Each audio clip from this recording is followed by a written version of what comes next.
Hello, good afternoon to all of you. Today I am here again after a long gap of time because of certain exigencies of time, and I could not fulfill the promise of giving you lessons on different topics of competitions and even completing the academic course of 11th and 12th students. But now I'm trying my best to be regular with my lessons, and I hope you will get benefited from all that I'm going to tell you now. As you know that this is an age of competition, and competition English is vital. So basically what is asked in the competitions like SSC, banks, railways, POs, R&Ds, basic focus is on correction of errors. So I am coming to you with a series of sentences which are wrong, and you have to find out the error, then rectifying it. So what we will do for you, I have given you 5 sentences. In today's class, I am just giving you 5 sentences. First sentence for you: you are a scholar man. Second, she is a miser woman. Third, you are a coward man. He eats a lot of fruits and fishes. She was a widow woman. इस तरह के माना sentences आपके पास आते हैं तो आपको कहाँ पे गलती लगती है? सबसे पहले तो आपको कुछ पता होना चाहिए। मैं यहाँ पे कुछ लिख रहा हूँ, जैसे ये नाउन्स होते हैं सारे, स्कॉलर्स, माइजर, कावर्ड, विडो, ये नाउन्स हैं। तो इसके साथ अगर कोई दूसरा नाउन यूज करे तो दैट इज कॉल्ड सुपरफ्लस यूज, और सुपरफ्लस यूज से सेंटेंस इनकरेक्ट हो जाता है। तो जहां पे सुपरफ्लस यूज होगा उसको हमने करेक्ट करना है।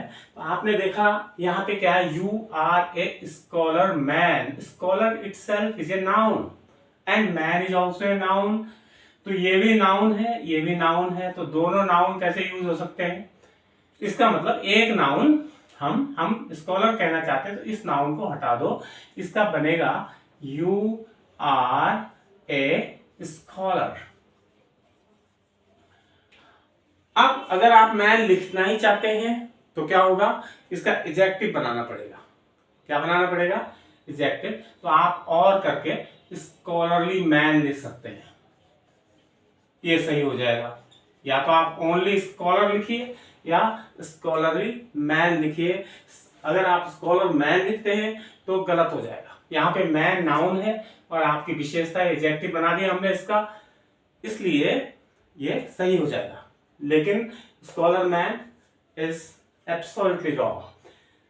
कम over to second sentence, she is a miser women. Miser noun है, women is also a noun. Two nouns can never be used together.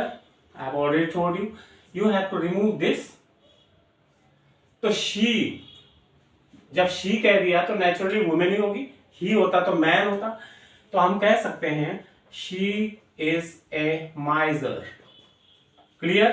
अगर ऐसा नहीं, अगर आप चाहते हैं कि वुमेन भी लिखें तो आपको इसको एडजेक्टिव बनाना पड़ेगा। आप लिखेंगे माइजरली वुमन, या तो ये लिखो ओनली माइजर या miserly women, right? Now we come over to the third sentence, you are a coward man. तो कावर्ड भी नाउन है, मैन भी नाउन है। Two nouns can not be used together. आप इसको हटा दो एक नाउन को। कावर्ड भी मैन के लिए यूज होता है, यू आर ए कावर्ड। अब फिर दूसरी तरफ से वैसे ही जैसे मैंने ऊपर बताया, अगर आप मैन लिखना ही चाहते हैं तो आप इसका एडजेक्टिव बना दो कावर्डली मैन। या तो ऐसे यूज करो या ऐसे यूज करो, right? He eats a lot of fruits and fishes. यहां पे क्या गलती है बोलो? He eats a lot of. बिल्कुल देखने में तो सही लग रहा है, लेकिन आपको एक चीज बताता हूँ, फिश और फ्रूट्स इस पे कभी प्लूरल यूज नहीं होता है। तो आप यहाँ पे इसको सिंगुलर कर देंगे। याद रखो, फ्रूट्स कभी नहीं कहा जाता है, only fruit and fish. Fruit and fish, न कि फ्रूट्स एंड फिशेस। अगर कहीं भी फ्रूट्स एंड फिशेस लिखा हो तो आप उसको गलत कर लीजिए। That is wrong. फिशेस तब यूज होता है अगर there is variety of fish, कई सारी फिश हैं उनके लिए आप रेफर कर रहे हैं, देन फिशेस यूज कर सकते हैं, अदरवाइज नहीं। फिर उसी तरह से आ गया 5वां sentence, she was a widow women. Widow noun है, ये भी नाउन है, तो दो नाउन यूज नहीं होंगे, इसको काटना पड़ेगा, फिर यूज होगा इसका शी वॉज ए विडो। फिर पुराने स्टाइल से आ जाओ। अगर आप चाहते हैं कि इसका क्या करें, ना लिखें, वुमेन भी लिखें, तो कैसे लिखेंगे, कैसे लिखेंगे इसको फिर एडजेक्टिव बनाना पड़ेगा आपको। She was a window, widowed लिख देंगे, एडजेक्टिव बना दो इसका, she was a widowed women, ये बिल्कुल आपका सही हो जाएगा, राइट। अब हम हिंदुस्तानी हैं इसलिए हिंदी के हिसाब से अगर आप समझेंगे, तो अगर आप स्कॉलर को हिंदी में बोलेंगे तो इसका मतलब क्या होता है, विद्वान आदमी। उसको आदमी अपने आप ही जुड़ गया इसमें। माइजर का मतलब ये था कंजूस आदमी, कोई चींटी तो माइजर हो नहीं सकती। कावर्ड का मतलब होता है कायर आदमी, देखो आदमी ऑटोमेटिकली जुड़ रहा है। और विडो का मतलब विधवा स्त्री।